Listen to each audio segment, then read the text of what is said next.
Toda la Escritura es inspirada por Dios y útil para enseñar, redarguir, corregir, instruir en justicia, a fin de que el hombre de Dios sea perfecto, enteramente preparado para toda buena obra. Bienvenidos a nuestro estudio bíblico.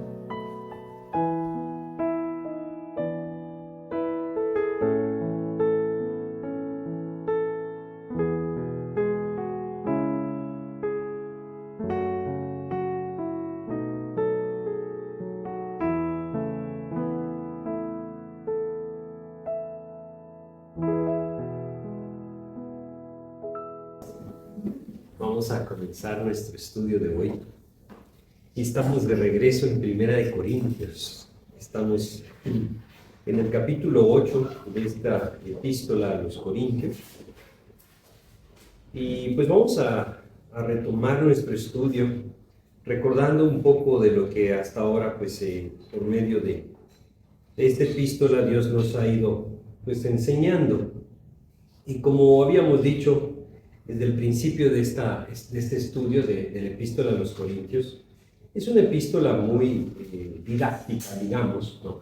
Porque nos enseña muchas cosas prácticas. La iglesia de Corinto, entendemos, es una iglesia, o era una iglesia, pues muy similar a la de nuestros días, no precisamente por las virtudes de carácter, sino realmente por la confusión que existía en cuanto a tantas corrientes, tantas enseñanzas seculares y religiosas que podían mover sus vidas y mover su pensamiento hacia el lado equivocado en cuanto a su relación con el Dios verdadero. Nosotros vivimos en tiempos de confusión.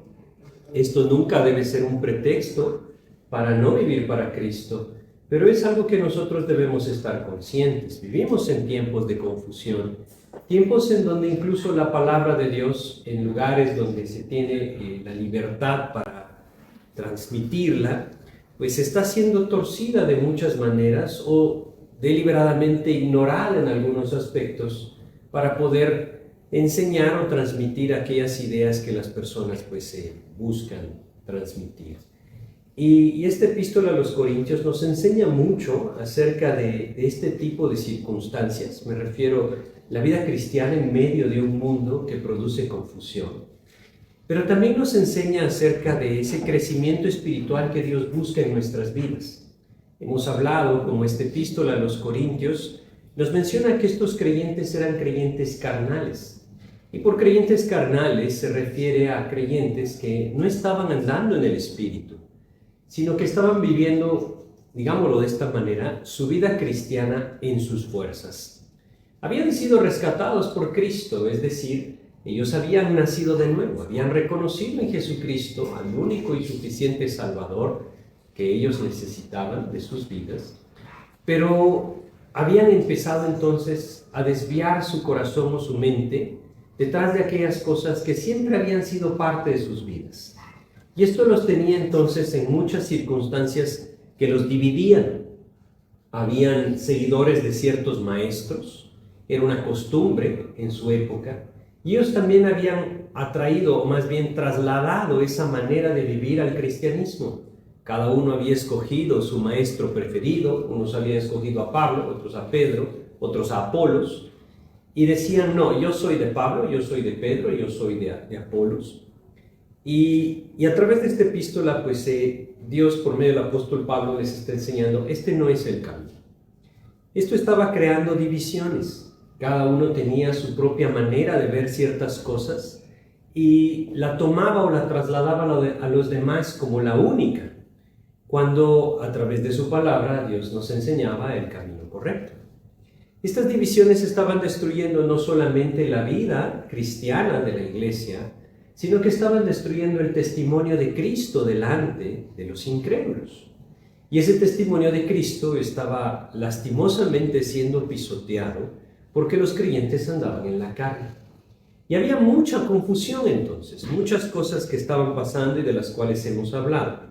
Y como empezamos a ver en el capítulo 7, el apóstol Pablo empieza a responder ciertas cuestiones que los corintios les habían escrito. Es decir, ellos habían hecho cuestionamientos y entonces el apóstol Pablo ahora les está respondiendo, habiendo tratado un aspecto tan importante como la inmoralidad sexual que se vivía en esa ciudad. Habiendo abordado de forma directa este tema, él pasó entonces a responderles en cuanto al matrimonio y aquellos principios que debían regir la vida del creyente. Esto lo vimos en el capítulo 7. Ahora en el capítulo 8 sigue siendo una respuesta práctica a los cuestionamientos que los corintios tenían. Él va a hablar acerca de la libertad cristiana. Y este va a ser nuestro tema de hoy, capítulo 8 de 1 Corintios. Vamos a hablar de la libertad que nosotros tenemos en Cristo. Y vamos a ver ciertos principios que nos hacen o nos deben hacer comprender qué debe regular mi comportamiento cristiano, hasta dónde esa libertad que yo tengo en Cristo la puedo ejercitar, o hay alguna cosa que limite mi libertad en Cristo. Pues es lo que este capítulo trata, y lo trata como un tema que vamos a relacionar con ciertos aspectos prácticos, como lo es lo sacrificado a los ídolos. A pesar de que nosotros no vivimos en un tiempo como el de Corinto, que estaba lleno de templos paganos en donde se ofrecían sacrificios de animales a los dioses que se adoraban en esos templos. Cabe resaltar que obviamente eran dioses falsos, pero aunque nosotros no vivimos en esa época, estos principios se pueden trasladar a nuestra época y podemos aplicarlos en cosas pues muy similares a las que vamos a ver en este capítulo. Pero vamos a empezar pidiéndole a Dios que nos guíe. Vamos a orar y pedirle a Dios que nos guíe. Pues Padre, queremos agradecerte, mi Dios, por tu palabra, por la libertad que nos das de tenerla en nuestras manos, poderla estudiar, escudriñar. Y queremos pedirte, Señor, que seas tú quien, por medio de tu Espíritu, nos enseña a apropiar estas verdades y a poder, mi Dios, en tu misericordia, pues dejar que tú moldees nuestra vida conforme a tu voluntad. Enséñanos tú, Padre, te lo pedimos en el nombre de Jesús. Amén. Pues vamos entonces directo al capítulo 8 de 1 Corintios y vamos a empezar en el versículo 1, en donde dice, yo quisiera que vamos a leer todo el pasaje, del 1 al 13, para que tengamos en mente lo que vamos a estar conversando. Luego vamos a regresar al versículo 1 y ya vamos a ir versículo por versículo. Dice acá, 1 Corintios 8, del 1 al 13, lo siguiente. En cuanto a lo sacrificado a los ídolos, sabemos que todos tenemos conocimiento. El conocimiento envanece, pero el amor edifica. Y si alguno se imagina que sabe algo, aún no sabe nada, como debe saberlo. Pero si alguno ama a Dios, es conocido por él. Acerca pues de las viandas que se sacrifican a los ídolos, sabemos que un ídolo nada es en el mundo, y que no hay más que un Dios. Pues aunque haya algunos que se llamen dioses, sea en el cielo o en la tierra, como hay muchos dioses y muchos señores, para nosotros, sin embargo, solo hay un Dios, el Padre, del cual proceden todas las cosas, y nosotros somos para Él, y un Señor, Jesucristo, por medio del cual son todas las cosas, y nosotros por medio de Él. Pero no en todos hay este conocimiento, porque algunos, habituados hasta aquí a los ídolos, comen como sacrificado a ídolos, y su conciencia, siendo débil, se contamina. Si bien la vianda no nos hace más aceptos ante Dios, pues ni porque comamos seremos más, ni porque no comamos seremos menos. Pero mirad que esta libertad vuestra no venga a ser tropezadero para los débiles.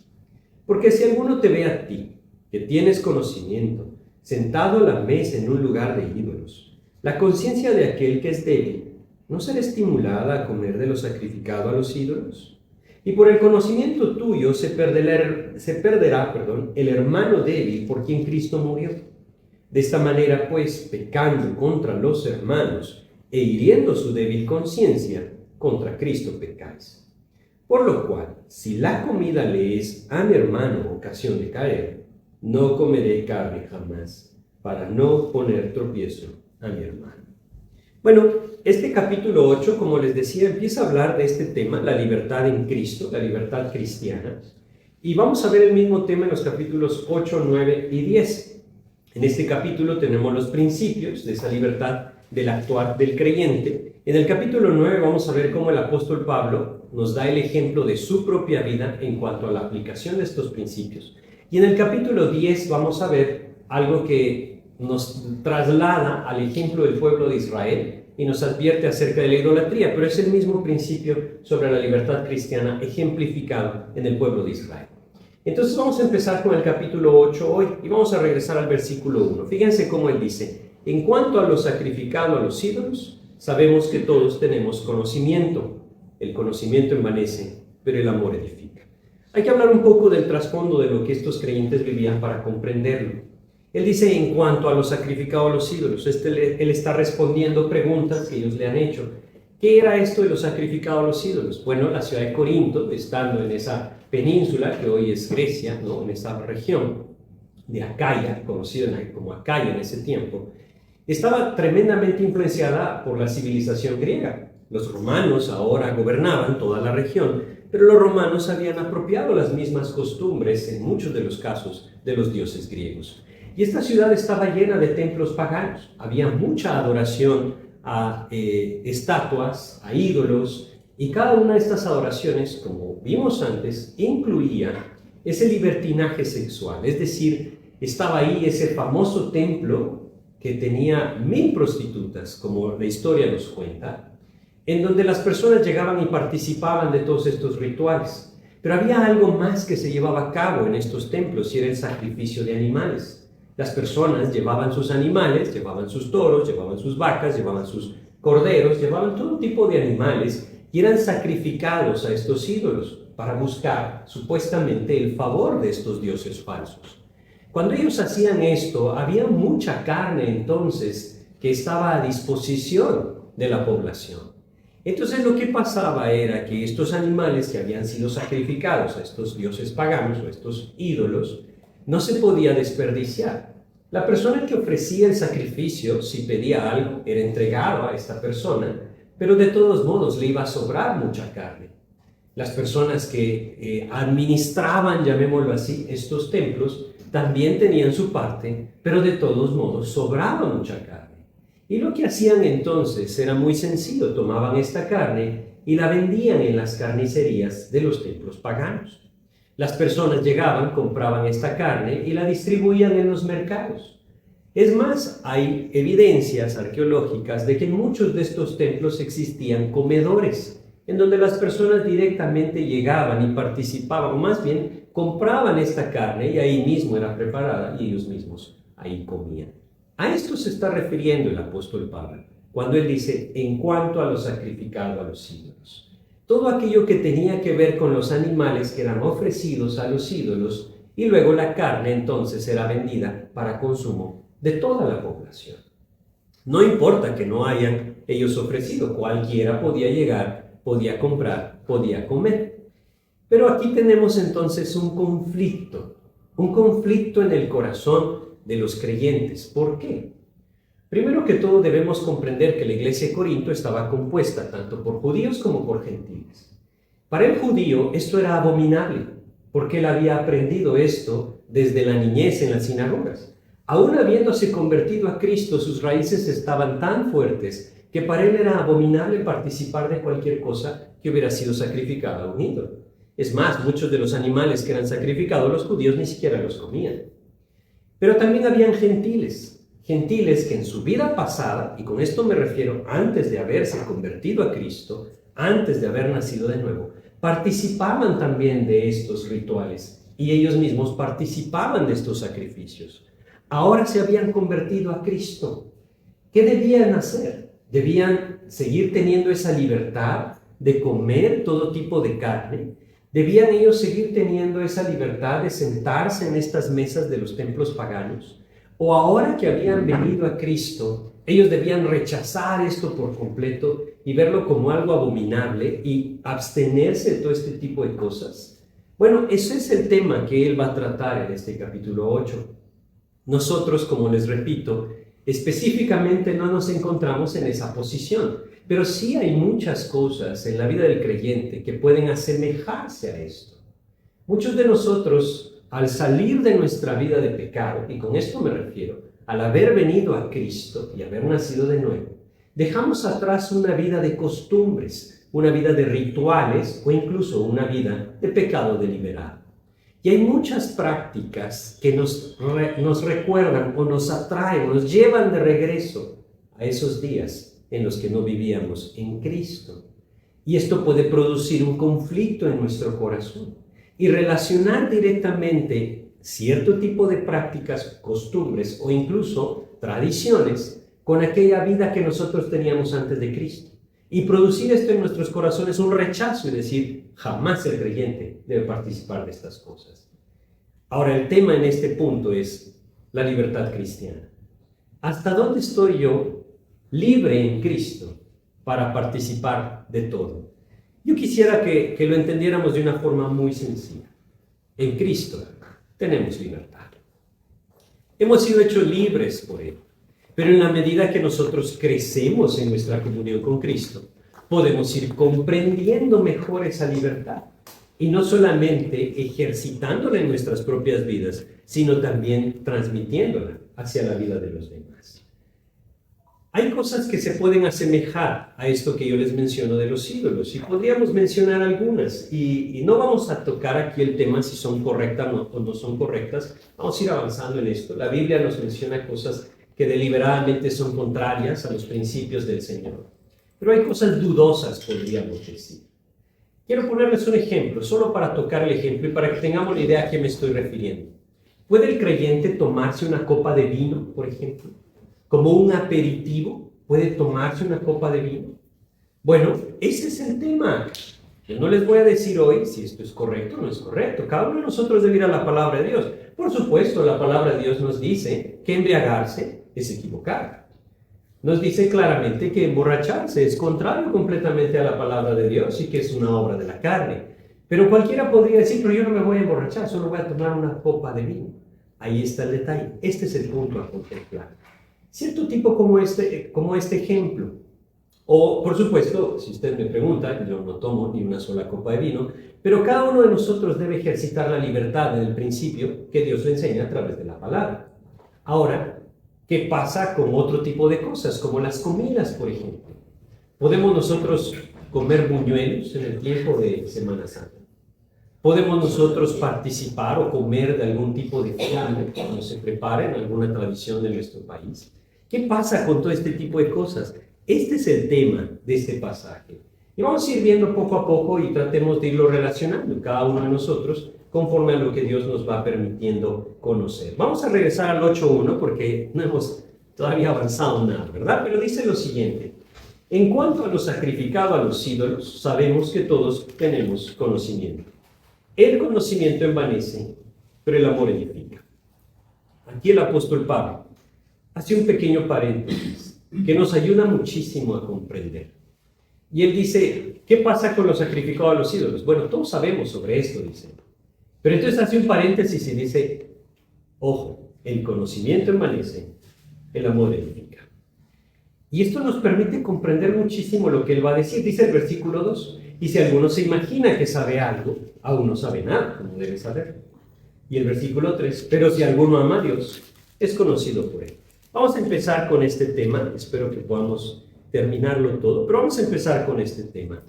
Bueno, esta libertad que nosotros tenemos en Cristo nos debe llevar entonces a considerar ciertos argumentos que ellos estaban poniendo delante del apóstol Pablo. Primero que todo debemos reconocer que la palabra de Dios nos detiene sobre ciertas prácticas que son deliberadamente obras de la carne, o cosas que son abierta y deliberadamente contrarias al carácter del Señor. Yo quisiera que leyéramos, por ejemplo, Gálatas capítulo 5, en el versículo 19, y vamos a leer hasta el 21. Este es un ejemplo nada más. Recordemos que esta lista que tenemos acá, en Gálatas 5, 19 al 21, que es conocida como las obras de la carne, no es una lista concluyente, quiere decir no incluye todas las cosas. Simplemente es una lista que nos da el ejemplo por principio. Y entonces dice lo siguiente, Gálatas 5:19, y manifiestas son las obras de la carne que son adulterio, fornicación, inmundicia, lascivia. Todo esto nos habla de pecados que tienen que ver con la sensualidad, ¿verdad? Luego dice, idolatría, hechicerías, esto habla de pecados que tienen que ver con el aspecto religioso de nuestra carne. Luego dice, enemistades, pleitos, celos, iras, contiendas, disensiones, esto habla de los pecados que tienen que ver con la deficiencia social o de relación con nuestros semejantes. Y luego dice homicidios, borracheras, orgías, esto habla de desenfrenos. Me salté herejías, ese está unido a idolatría y hechicerías como pecados religiosos de la carne. Es decir, aquí tenemos una lista que uno podría decir, bueno, media vez no tenga que ver con esto, porque esto no es dudoso, aquí está claro, ¿no? Y Dios nos advierte sobre estas cosas. Y todo aquello que tiene que ver con la inmoralidad no debe ser parte de la vida del creyente. Todo aquello que tiene que ver con un proceder religioso no debe ser parte de la vida del creyente. Todo aquello que tiene que ver con conflictos sociales o una falta de amor hacia el prójimo no tiene que tener nada que ver con el creyente. O como lo último, esos desenfrenos tampoco tienen que tener nada que ver con el creyente. Entonces no estamos hablando de esto en 1 Corintios 8, ¿verdad? Es bien importante aclararlo porque el pecado es pecado y debemos llamarlo por su nombre. Vamos ahora a Proverbios, capítulo 6 de Proverbios. Y vamos a ver acá algunos aspectos que también nos menciona son abominables al Señor. Y por supuesto que esto no está incluido entonces en lo que estamos conversando como libertad cristiana, porque el pecado no es parte de la libertad que el cristiano tiene. No tenemos libertad para el pecado, ¿verdad? Es evidente en nuestra comunión con el Señor. Proverbios capítulo 6, dice el 16 al 19. 6 cosas aborrece Jehová, y aún 7 abomina su alma. Fíjense lo que menciona: los ojos altivos, la lengua mentirosa, las manos derramadores de sangre inocente, el corazón que maquina pensamientos inicuos, los pies presurosos para correr al mal, el testigo falso que habla mentiras y el que siembra discordia entre hermanos. Son 6 cosas, dice, y aún 7 que abomina el Señor. Entonces todo esto está fuera de las áreas dudosas, ¿verdad? Cada uno de estos aspectos es pecado ante los ojos de Dios y ninguno de nosotros debe buscar justificar su pecado a través de lo que vamos a ver en 1 Corintios capítulo 8. Pero debemos entender que en Cristo tenemos libertad. Esa libertad que nos permite vivir en la gracia del Señor. Esa gracia de Dios que debe moldear nuestras vidas. Ahora nosotros acabamos de leer en esta primera porción de 1 Corintios 8 un principio fundamental. El conocimiento envanece, pero el amor edifica. ¿Quiere decir esto que es mejor no saber? No es a eso que se está refiriendo el apóstol Pablo. Estoy tocando estos temas porque sé que son pasajes que se usan para enseñar error. Por eso los estoy tocando de esta manera. Algunos dicen, si el conocimiento envanece, entonces mejor quedarnos ignorantes. No es esto lo que está enseñando la palabra de Dios. Y quisiera que entendiéramos claramente lo que Dios anhela en nuestras vidas. Él quiere que seamos conocedores de su palabra, que profundicemos en las Escrituras, que nosotros seamos versados, llamémoslo así, en las Escrituras. Quiero leerles Esdras capítulo 7 para que veamos que el Señor nos alienta a vivir de esta manera, conociendo profundamente a nuestro Dios a través de su palabra. Esdras está un poco antes de Proverbios, ¿verdad? Y Salmos, por ahí van a encontrar Esdras, capítulo 7. Vamos a leer los versículos 11 y 12. Solamente es un ejemplo para que nosotros veamos cómo se referían a Esdras. ¿Quién era Esdras en este sentido? Pues dice 7, 11 y 12 de Esdras, capítulo 7, versículos 11 y 12. Esta es la copia de la carta que dio el rey Artajerjes al sacerdote Esdras. Fíjense cómo lo llama: escriba versado en los mandamientos de Jehová y en sus estatutos a Israel. Luego dice Artajerjes, rey de reyes, a Esdras, sacerdote y escriba erudito en la ley del Dios del cielo. Paz. A ver, ¿por qué leemos esto? Es como le repito, solo un ejemplo. Dios anhela que esta sea nuestra vida también. Que seamos versados en la palabra de Dios, que seamos eruditos en cuanto a la palabra de Dios. Ojo, no quiere decir que Dios quiere que nos llenemos de conocimiento. Quiere decir que nosotros busquemos conocerle para que Él moldee nuestras vidas. Y es que ahí es donde se encuentra la diferencia de lo que Pablo está diciendo en 1 Corintios capítulo 8. Él dice, el conocimiento envanece, pero en contraste, el amor edifica. Yo puedo saber mucho de la Biblia, pero si no le amo al Señor, esto no va a moldear mi vida.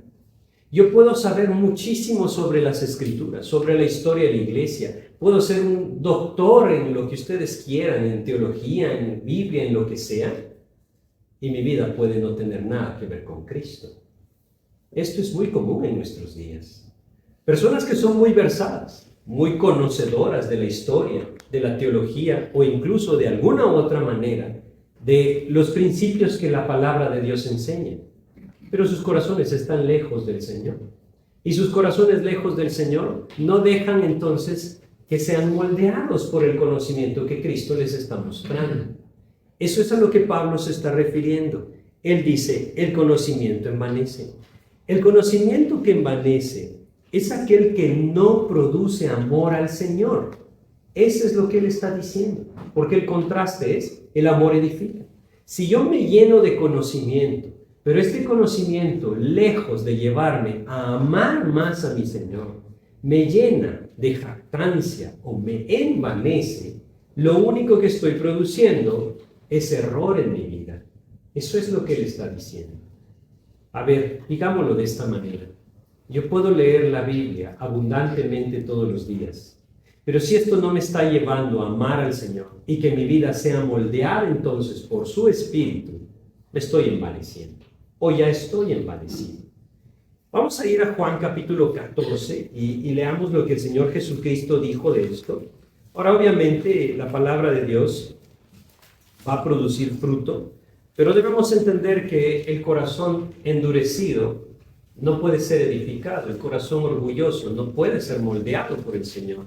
Hay personas que toman esta postura y dicen, pues yo ya sé esto, es que esto yo ya lo sé, yo también sé esto, y también sé esto, y también sé esto, pero están envanecidos y no hay amor en sus vidas. Juan 14 les decía, vamos a leer los versículos 21 al 24.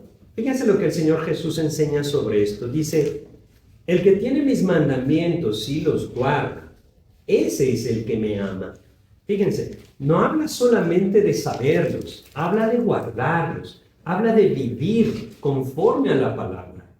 Yo puedo decir lo que leímos, por ejemplo, en Gálatas capítulo 5 y decir, no, parte de las obras de la carne es los celos, por ejemplo. Estoy tomando el ejemplo que se me viene a la mente en este momento. Y decir, sí, los celos son contrarios a la voluntad de Dios, pero yo vivo celoso constantemente tal vez de mis cosas o en unos celos destructivos con mi esposo o con mi esposa. Y entonces, ¿dónde está aquello que el Señor me está enseñando? Yo puedo saber el mandamiento, pero no hay amor hacia el Señor, no hay amor hacia mi prójimo, no hay amor hacia los otros creyentes. Esto solo me destruye porque me envanece. Ese es el principio. Y entonces, quiero seguir leyendo Juan 14, 21 nuevamente. El que tiene mis mandamientos y los guarda, ese es el que me ama. Y el que me ama será amado por mi Padre, y yo le amaré. Y fíjense qué maravilloso lo que dice. Y me manifestaré a él.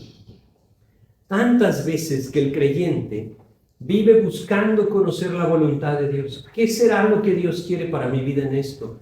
Bueno, hay un camino bien sencillo y es la comunión personal con Cristo. Cuando yo dejo que su palabra me moldee, me impacte, cuando yo dejo que Él me lleve a sus pies y me cautive por su amor, ahí entonces mi vida será una vida forjada por la palabra de Dios. Y esto ya no tiene nada que ver con conocimiento intelectual. Tiene que ver con intimidad con Cristo. Esto es lo que él dice acá, me manifestaré a él. Dios nos llama a una comunión personal con él y eso es lo que debemos buscar. Sigamos leyendo, leamos el 24, el 23, nos vamos a saltar el 22. Dice, respondió Jesús y le dijo, el que me ama, mi palabra guardará, y mi Padre le amará, y vendremos a él y haremos morada con él. El que no me ama, no guarda mis palabras, y la palabra que habéis oído no es mía, sino del Padre que me envió.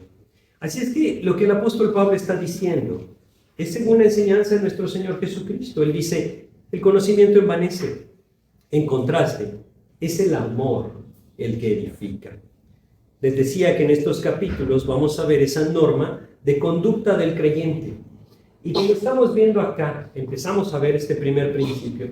La conducta del creyente no debe estar basada en una serie de normas, principios o reglas que el creyente busca establecer en su propia vida. No se trata de esto, se trata de comunión. Se trata de que Cristo tome control de mi vida, no de establecer un código religioso en mi vida. Se trata del amor del Señor, ese verdadero amor de Jesucristo que se levanta en mi corazón hacia Él y hacia su palabra.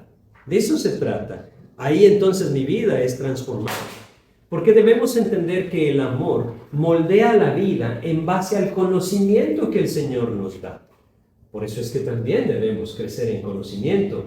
Sin embargo, es sumamente importante entenderlo. No sirve de nada crecer en conocimiento sin crecer en el amor al Señor. Eso es lo que Él está diciendo. Porque una cosa me va a envanecer, otra me va a edificar. Quiero leer algunos versículos con ustedes, como Colosenses capítulo 1, en el versículo 10. Colosenses 1:10 nos enseña lo siguiente. Fíjense cómo relaciona ambas cosas. Me refiero al conocimiento con el comportamiento. Porque de eso se trata, que mi vida en Cristo sea una vida que refleja al Señor, no una vida que se llena de conocimiento que me envanece, sino una vida que se llena de conocimiento que me lleva a vivir en el amor de Cristo. Colosenses capítulo 1, versículo 10 dice, para que andéis como es digno del Señor. De eso se trata, agradándole en todo, llevando fruto en toda buena obra y creciendo en el conocimiento de Dios. Dios anhela que vivamos así, que vivamos creciendo en el conocimiento de Dios, pero que esto moldee nuestras vidas. Y que en vez entonces, antes puse el ejemplo de los celos, ¿verdad? Que en vez de haber celos, haya confianza, haya fidelidad, haya amor. Esa es la idea, ¿verdad? Y cada uno de los aspectos que Dios nos va enseñando es igual. Es decir, que el Señor haga que las obras de la carne en mi vida disminuyan y que el fruto del Espíritu en mi vida crezca. De eso se trata el amor del Señor en cuanto al conocimiento del Señor. Vamos a otro pasaje. Yo creo que debemos leer varios acá. Gálatas capítulo 5. En Gálatas capítulo 5 nosotros leemos en el versículo 6 lo siguiente. Fíjense. Dice acá. Gálatas 5:6, porque en Cristo Jesús ni la circuncisión vale algo, ni la incircuncisión. Esto habla en cuanto a la ley, ¿verdad? Cumplir los estatutos de la ley, los mandamientos y aquellas cosas que el Antiguo Testamento demanda, o simplemente vivir sin ellas. Dice, no es esto de lo que se trata. Vuelvo a leer, porque en Cristo Jesús ni la circuncisión vale algo, ni la incircuncisión, ni judío ni gentil, a eso se refiere, sino la fe que obra por el amor. De eso se trata. La fe que obra por el amor. En esa intimidad con Cristo, cuando Él me cautiva, me moldea. Y entonces mi fe está actuando por el amor que Cristo está poniendo en mí. Hay una gran necesidad de que el creyente empiece a vivir de esta manera. Que nosotros como creyentes regresemos a esa posición en la cual el primer lugar en nuestras vidas sea Cristo. El primer amor de nuestras vidas sea Cristo. En la cual su palabra sea nuestro deleite. Ahí entonces la fe obrará por el amor que el Señor pone en nosotros a través de su Espíritu. Todo esto porque estamos viendo ese tema de libertad cristiana. Yo puedo saber mucho, pero de nada me sirve saber mucho si mi vida no está siendo moldeada por el Espíritu de Dios a través del amor en Cristo. Esa es la idea de todo esto. Más versículos que nos hablan de esto son importantes. Romanos capítulo 14. Vamos a Romanos capítulo 14 y leamos acá en el versículo 17 lo siguiente. Romanos 14, 17 dice: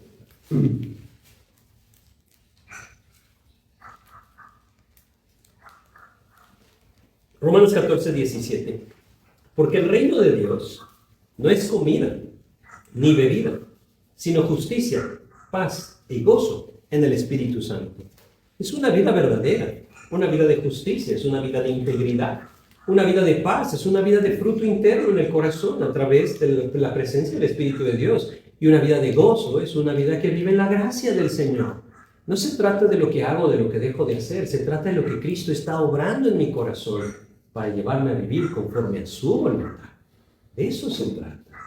No se trata de cuánto conozco, se trata de cuánto Cristo me está transformando y cuánto me está usando para que su testimonio sea claro delante de las personas. No nos perdamos. Esto requiere que yo también crezca en conocimiento para que entonces me vea cautivado cada vez más por Él. porque eso es lo que la palabra de Dios va a producir en el corazón que incesantemente busca esa gracia del Señor. Regresemos a 1 Corintios, pero vamos al capítulo 4 ahora. Y fíjense cómo el apóstol Pablo ya ha hablado de esto. Capítulo 4, versículo 20, él hablaba de esto cuando nos enseñó acerca del peligro de envanecerse y cómo envanecerse producía una vida religiosa. Él dijo en el 4:20, 1 Corintios, porque el reino de Dios no consiste en palabras, sino en poder. Podemos hablar muy bonito de lo que sabemos de Dios. Podemos tener mucha facilidad de palabra. Hay personas que tienen una facilidad para la oratoria, que pueden convencer a cualquiera. Pero debemos ver más allá y debemos ver la vida detrás de aquel que está hablando. ¿Está realmente reflejando a Cristo? Y eso es lo que cada uno de nosotros debe buscar expresar. Que no nos vean a nosotros, que vean a Cristo obrando en nosotros. Porque, como dice acá, el reino de Dios no consiste en palabras, sino en poder. Hay personas que se presentan como creyentes infalibles, podríamos decir. Es decir, creyentes que de alguna u otra manera son intachables, pero sus vidas reflejan completamente otra cosa. Esa no es la voluntad de Dios. La voluntad de Dios es que nuestro conocimiento nos lleve a vivir en el amor del Señor. De eso se trata. Último versículo, 2 de Pedro capítulo 3. Este versículo nos hace entender claramente cómo podríamos entonces nosotros establecer el principio. Bueno, de una forma sencilla. Creo yo que podríamos establecerlo así. Debemos crecer en conocimiento, pero al mismo tiempo debemos crecer en la gracia. Si crecemos en el conocimiento sin crecer en la gracia, nos envaneceremos. La gracia nos llevará a amar al Señor. La gracia nos llevará a ser moldeados por el Señor. Y el Señor anhela que nuestras vidas sean testimonios que le glorifiquen. Les decía, 2 de Pedro 3, versículo 18, dice, antes bien, creced en la gracia y el conocimiento de nuestro Señor y Salvador Jesucristo. A Él sea gloria ahora y hasta el día de la eternidad. Amén. Es lo que dice, crecer en la gracia y el conocimiento. Cuando habla de la gracia, habla de vida, habla de amor, habla de fruto, de eso habla. Habla de aquello que el Señor produce en mí, ¿sí? Ahora, yo creo que esto es un paréntesis, ¿verdad? Y gracias a Dios por estos paréntesis que Pablo hace en estas exposiciones de Corintios, porque él está diciendo, ¿qué hay con lo sacrificado a los ídolos? Bueno, antes de pasar ese tema, tengo que hacerles ver, dice Pablo, que el conocimiento envanece, pero que el amor, en cambio, edifica. Y nosotros debemos meditar en cuanto a esto en nuestras vidas. Porque quizás nosotros, regresemos a 1 Corintios 8, quizás nosotros pensamos, bueno, pero yo ya sé esto. Bueno, vean lo que dice el versículo 2. 1 Corintios 8, nuevamente, versículo 2, dice lo siguiente. Dice, y si alguno se imagina que sabe algo, aún no sabe nada como debe saber. ¿Quiere decir esto que nosotros nuevamente no vamos a poder conocer nada? No. Lo que significa es que debemos entender que el conocimiento del Señor es infinito y nunca dejaremos de aprender. Y nuestro corazón debe tener esa humildad, esa sencillez de saber que no sabemos nada y que debemos seguir buscando y dependiendo de la gracia del Señor. De eso se trata. Yo creo que es algo bien importante en nuestros días. Nuevamente hoy se presentan muchas personas como eruditos en ciertas áreas o ciertos aspectos que tienen que ver con la enseñanza de la palabra de Dios, pero que sus vidas no reflejan una vida para Cristo. Cuidado, ¿no? Porque eso no tiene sentido, no es eso lo que el Señor anhela. Una vida contraria al amor del Señor va a producir envanecimiento. Y antes habíamos visto, yo sé que estamos tomando bastante tiempo con esto, pero me parece muy importante. Antes habíamos visto dos aspectos que el envanecimiento produce. Primero, habíamos visto en el capítulo 4 que el envanecimiento, me refiero del corazón, y esta palabra era aquella palabra griega que podríamos traducir el hincharse o inflarse uno mismo, ¿no? Como cuando uno saca el pecho y se hace orgulloso, soberbio en cuanto a algo que pretende saber o tener. Eso significa envanecerse en la palabra griega. Ese envanecimiento produce una vida religiosa, que no es una vida verdadera, es decir, fácilmente puede llegar a ser una vida de apariencias, pero no, digámoslo de esta manera, se presenta de una forma, pero en su casa vive otra. Eso es lo que el envanecimiento puede llegar a producir en el corazón del creyente. Y esto es muy peligroso. Vamos a 1 Corintios 4, leamos el versículo 7. 1 Corintios 4, versículo 7, habíamos visto antes lo siguiente, dice, porque ¿quién te distingue? ¿O qué tienes que no hayas recibido? Y si lo recibiste, ¿por qué te glorías como si no lo hubieras recibido? Esto estaba pasando entre los creyentes, ¿se recuerdan ustedes cuando estudiamos esto? Ellos estaban jactando de aquello que tenían aparentemente en sus vidas. Vamos al 18, dice, mas algunos están envanecidos, como si yo nunca hubiese de ir a vosotros. Ellos habían hecho a un lado la enseñanza del apóstol Pablo, habían hecho a un lado su persona y habían dicho, no necesitamos de él, nosotros podemos y nosotros ya somos creyentes y conocedores de lo que Dios quiere que conozcamos. Y ese envanecimiento los había llevado a una vida religiosa que, por supuesto, estaba tropezando el testimonio delante de los incrédulos. Pero no solamente los llevaba a una vida religiosa que tropezaba al incrédulo, sino que también los había llevado a tolerar el pecado. Ellos podían juzgar mucho el pecado de otros, pero su propio pecado no lo estaban viendo, lo estaban tolerando.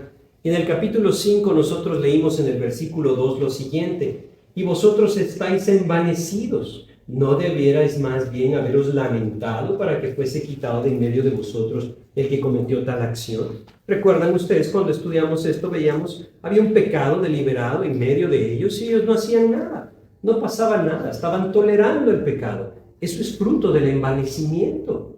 Cuando una persona se ha endurecido debido al envanecimiento y probablemente producido porque dice, pero es que yo ya sé, ese conocimiento que lo envanece lo lleva a una vida religiosa que tolera el pecado. Por eso es que Pablo está hablando de esto y dice, debemos ser muy cuidadosos. El conocimiento envanece, es el amor el que nos edifica. El orgullo producido por el envanecimiento nos priva de ver con claridad cuál es la voluntad de Dios para nuestras vidas. Debemos ser muy cuidadosos con esto y debemos entender que Dios anhela una vida genuina. Vamos al versículo 3 de 1 Corintios 8, ¿sí? Fíjense lo que dice acá. Aquí dicen, en cambio, pero si alguno ama a Dios, es conocido por él. Aquí está el contraste, ¿verdad? El conocimiento envanece, el amor nos lleva a una intimidad con el Señor. Dice, pero si alguno ama a Dios, es conocido por él. En contraste al envanecimiento, el amor al Señor nos lleva a la comunión con él. Conocido por él, dice, ¿no? Es decir, ¿a qué se refiere esto? Habla de intimidad. A ver, pongamos un ejemplo. ¿Quién de nosotros no sabe el nombre del presidente de nuestra nación? Pues todos podríamos decir, sí, yo sé su nombre, le conocemos, esa es otra cosa. ¿Cuántas veces hemos estrechado su mano o hemos tenido una comida con él? Bueno, sin ninguna, entonces yo no puedo decir que le conozco, ni tampoco puedo decir que él me conoce. ¿Saben? Muchos creyentes caminan así, saben sobre Dios, pero no le conocen a Dios. No viven en comunión con él. No viven en intimidad con él. Y como dice acá, no es conocido por Dios. Aquel que vive en el amor del Señor es conocido por Dios. Y puede disfrutar entonces de esa intimidad, de esa comunión. Aquel que camina de esta manera en Cristo, en esa comunión personal con Cristo, puede llegar a tener una intimidad tan real con el Señor que va a ser edificado por el amor del Señor. Pero debemos entender con claridad lo que el Señor nos está presentando acá. Es decir, una persona que vive en esa comunión personal con Cristo es abismalmente distinta con aquella persona que crece en un conocimiento teológico religioso, pero que no puede decir, quizá como Pablo decía en Filipenses 1:21, para mí el vivir es Cristo. Esa es la idea, ¿verdad? Entonces no se trata de conocimiento, se trata de crecer en el amor y en la gracia del Señor. Bueno, regresemos a nuestro pasaje porque aquí el apóstol Pablo retoma entonces el tema, y creo que nos alargamos bastante en este paréntesis, pero entonces él dice, versículo 4, acerca pues de las viandas que se sacrifican a los ídolos. Él entonces retoma, ¿verdad?, lo que había dicho al principio y dice, sabemos que un ídolo nada es en el mundo y que no hay más que un Dios. Entonces él dice, vamos a hablar entonces de este tema, lo sacrificado a los ídolos, y al retomar ese tema específico, Pablo les recuerda que un ídolo es nada. Eso es, ¿qué es un ídolo? es nada. La palabra en hebreo es una palabra la palabra Elilim, que su traducción es nada. Es decir, en el Antiguo Testamento, cada vez que se menciona un ídolo, la palabra es nada. Así es como ellos lo identificaban y es muy significativo. El apóstol Pablo está usando una palabra griega acá en este pasaje, que es la misma palabra griega que la Septuaginta, una traducción griega del Antiguo Testamento, usa para los ídolos. Es decir, la idea es la siguiente. Él está haciendo ver a los judíos y a los gentiles creyentes en Corinto que un ídolo es nada. Es nada. ¿Eso qué significa? Que aquello sacrificado a los ídolos no tiene nada en sí que pueda afectar. ¿Por qué? Porque el ídolo no es nada. Esto no significa que la adoración pagana sea inofensiva, ¿verdad? Debemos ser cuidadosos en cuanto a esto. Vamos a 1 Corintios 10. Adelantémonos un poquito al versículo 20. Para entender esto, porque hay que comprenderlo, dice acá, 1 Corintios 10, 20, antes digo que lo que los gentiles sacrifican, a los demonios los sacrifican, y no a Dios. Y no quiero que vosotros os hagáis partícipes con los demonios. Por supuesto que la adoración pagana o la adoración de imágenes o la idolatría tiene mucho que ver con la actividad del enemigo. Pero lo que el apóstol Pablo les está diciendo acá es, miren, en cuanto a los sacrificados a los ídolos, primero, ustedes deben recordar que un ídolo es nada. No hay nada detrás de él. Si bien el enemigo busca este tipo de adoración, el ídolo no es nada. Y entonces él continúa diciendo, vamos a los versículos 5 y 6, dice 1 Corintios 8, 5 y 6, pues aunque hayan algunos que se llamen dioses en el cielo o en la tierra, como hay muchos dioses y muchos señores, para nosotros, sin embargo, solo hay un Dios, el Padre, del cual proceden todas las cosas, y nosotros somos para Él, y un Señor, Jesucristo, por medio del cual son todas las cosas, y nosotros por medio de Él. Él les está diciendo entonces acá, si el ídolo no es nada, y ustedes saben, y cuando Él dice nosotros sabemos, es decir, aquellos que a través de la palabra hemos creído en el Señor, que solo hay un Dios, solo hay un Señor, Jesucristo, y el ídolo es nada, entonces ¿cuál sería el problema de comer de esta carne? ¿Cuál sería el problema de participar de esa carne, es decir, comer de ella, si el ídolo no es nada? Bueno, aquí viene entonces ese conflicto nuevamente en el corazón de aquellos que habían participado de esas cosas y dicen, pero yo sé a qué se lo está sacrificando. Ah, bueno, ahí entonces el tema es diferente, dice el apóstol Pablo. En Cristo tenemos libertad. Tenemos libertad, miren, en todo en Cristo, en cuanto no tenga que ver con el pecado, por supuesto, ¿verdad? Pero en aquellas cosas incluso dudosas, el creyente tiene libertad. Es lo que debemos entender. Media vez estemos claros que en la palabra no nos asegura un pecado, entonces tenemos libertad. Pero ¿qué pasa cuando yo tengo esa libertad, pero otra persona asegura que eso es un pecado? ¿Qué pasa entonces en ese conflicto? Ahí es donde yo debo entender que este principio me debe detener. Vamos al versículo 7. Fíjense lo que dice. Pero no en todos hay este conocimiento, porque algunos habituados hasta aquí a los ídolos comen como sacrificado a ídolos, y su conciencia, siendo débil, se contamina. Hagamos de cuenta, regresemos al tiempo de los Corintios.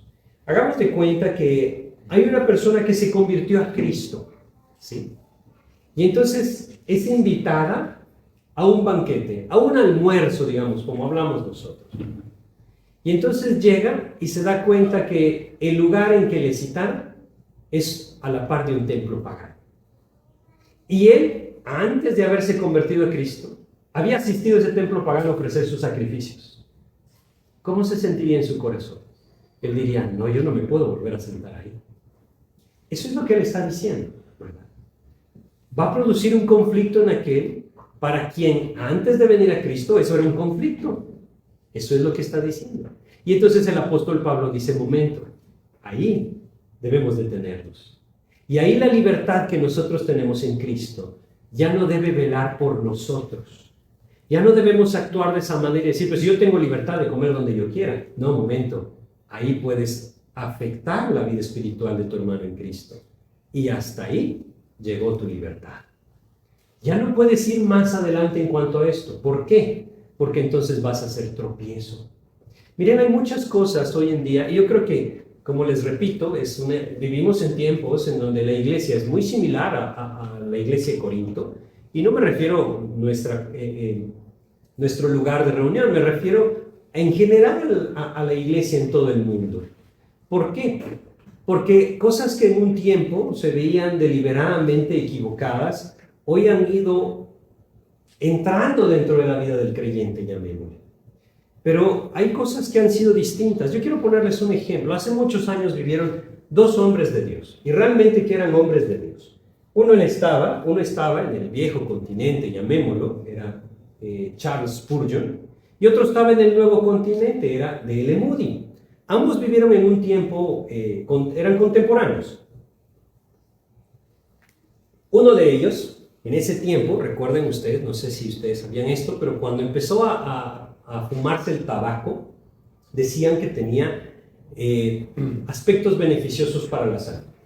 Uno de ellos disfrutaba de fumar habanos, o bueno, en ese tiempo no eran conocidos como habanos, puros, digamos, ¿no? Tabaco. El otro disfrutaba de asistir al teatro. Uno decía que, Moody decía que Spurgeon no podía ser un hombre de Dios porque fumaba tabaco. Spurgeon decía que Moody no podía ser un hombre de Dios porque asistía al teatro.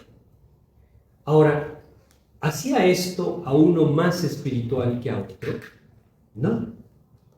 Y cada uno de ellos tenía libertad de hacer lo que quería hacer en Cristo. Ahora, obviamente, nosotros entendemos que hay cosas que deliberadamente destruyen nuestro cuerpo, y parte de lo que leímos en Gálatas nos habla acerca de las sustancias destructivas de nuestro cuerpo, porque hay una palabra que hace referencia a las drogas, podríamos decir. Sabemos que no es bueno, ¿verdad?, agradable ante los ojos de Dios consumir o participar de alguna sustancia que altere nuestro cuerpo. Bueno, la idea es que ellos decían, ¿quién tiene la razón? Pues saben que los dos tenían la razón, porque en Cristo tenían libertad. Pero aquí es donde entonces esto se vuelve importante. Un día, Spurgeon iba caminando por la calle y se dio cuenta que la marca de cigarros que él fumaba estaba relacionada con aspectos deliberadamente pecaminosos. Y mientras él iba caminando y pasó por esta tienda, un hombre que vivía de forma pagana y que sabía que él fumaba esos cigarros, le mencionó, usted y yo participamos de lo mismo. Desde ese momento en adelante, abandonó el cigarro y nunca más volvió a fumar. ¿Por qué? Porque se dio cuenta claramente que esto estaba siendo un tropiezo para aquellos que no conocían a Cristo. No sé si lo entienden. Esa es la libertad que nos está hablando acá el Señor a través del apóstol Pablo. Y ese es el límite que nos está diciendo que debemos tener. Cuando esto afecta a mi hermano en Cristo o presenta un mal testimonio para el incrédulo, ahí yo ya no tengo libertad. Hay muchos aspectos de nuestra vida en Cristo que tienen libertad, pero que si el incrédulo los relaciona como lo mismo que él vive, ahí ya no tenemos libertad.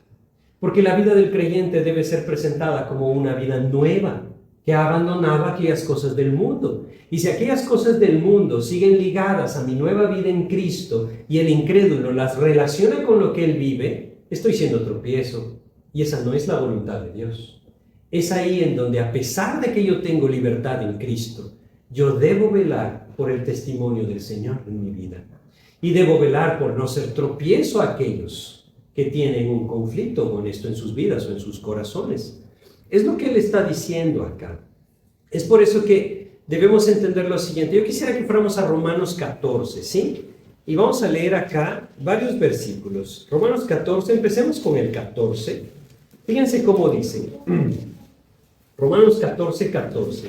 Por lo que acabamos de leer en 1 Corintios 7. Dice acá, Romanos 14, versículo 14, dice: yo sé y confío en el Señor Jesús que nada es inmundo en sí mismo, mas para el que piensa que algo es inmundo, para él lo es. Ese es el detalle, ¿verdad? Como leímos en el versículo 7 de 1 Corintios 8. Hay personas que estaban habituadas a comer de los ídolos o de lo sacrificado a los ídolos. Y para ellos, esa débil conciencia, esa inmadurez que tenían en Cristo, y que no les hacía comprender que el ídolo era nada, producía un conflicto en su corazón. Y ese conflicto debía detener entonces la libertad de los creyentes maduros.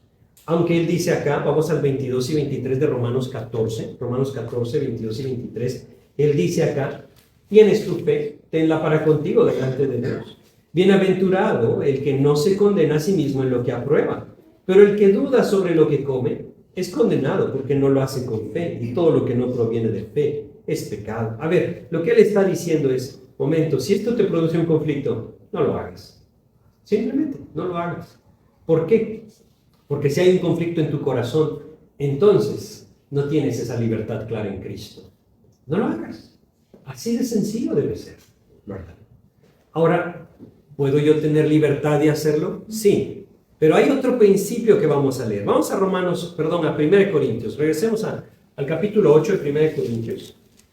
Y vamos a leer el versículo 8 y 9. Fíjense lo que dice: si bien la vianda no nos hace más aceptos ante Dios, pues ni porque comamos seremos más, ni porque no comamos seremos menos. El principio es bien claro, ¿verdad? Ir y sentarse en ese lugar a la par del templo pagano, donde se vendía la carne sacrificada a los ídolos, no nos hacía ni más ni menos espirituales, dice Pablo. Pero el versículo 9 agrega, pero mirad que esta libertad vuestra no venga a ser tropezadero para los débiles. Eso se trata. Hace muchos años, un expositor de la Biblia, Ironside, contaba una historia. Él contaba que conoció a un hombre que había venido de la India. Él vivía en Estados Unidos y se había convertido a Cristo. Este hombre había crecido como un musulmán, es decir, dentro de la religión del Islam. Él y toda su familia habían crecido así.